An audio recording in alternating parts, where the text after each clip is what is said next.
In this video, I am going to do a quick overview of anatomy of rhomboid. Rhomboid is this muscle. If you divide rhomboid to two parts, there are two muscles, rhomboid minor and rhomboid major. I would like to talk about these. I would like to combine these muscles as one muscle, as rhomboid. Okay, rhomboid originates from spines, partially lower cervical spines and upper thoracic spines. Cervical spines and thoracic spines. Okay, basically this region. Insertion is here.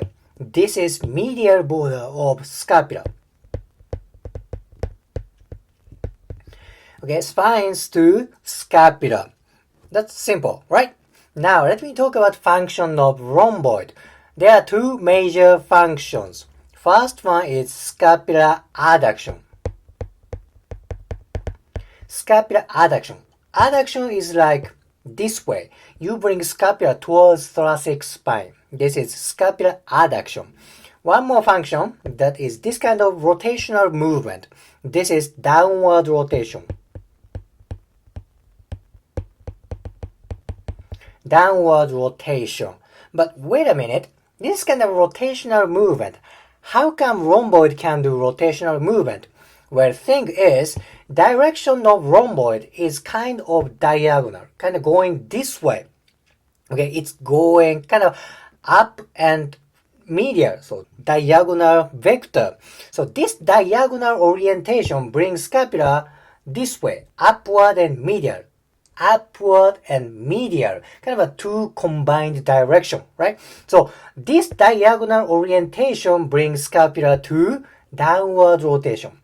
If, this is if story, if rhomboid were completely horizontal, like this, if rhomboid fiber runs like completely horizontal, it wouldn't do the rotational movement because it's purely horizontal.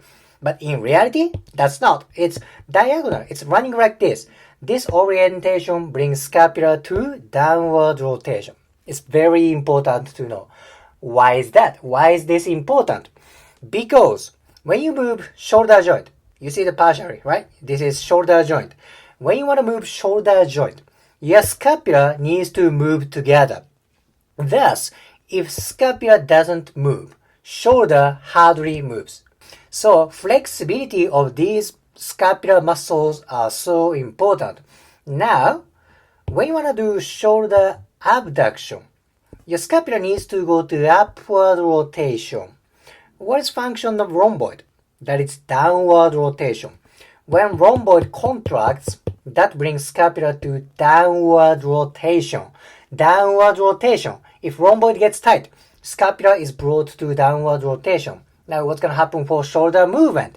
That decreases, right? Again, that is why shoulder girdle muscles, scapular muscle is very, very important. You know, rhomboid, of course, it's important. Now, I want to talk about one more muscle in relationship with rhomboid. That's this one. This is serratus anterior. Okay, serratus anterior. Its functions are completely opposite from rhomboid. Function of serratus is scapular abduction and upward rotation. Thus, these two muscles are completely antagonist. Antagonist means a muscle that does the opposite function. Rhomboid, scapular adduction and upward rotation. Serratus anterior, abduction and upward rotation. Therefore, if one of these muscles or both of them get tight, that diminishes scapular movement. Therefore, shoulder movement can be decreased. So, again, this is very important region for scapular and shoulder movement. Of course, rhomboid is one of them. Very important muscle. In today's video, I explained basic anatomy of rhomboid. I explained its origin, insertion, function, and a little bit relationship with serratus anterior. If you liked today's video, please hit the like button, comment, and subscribe.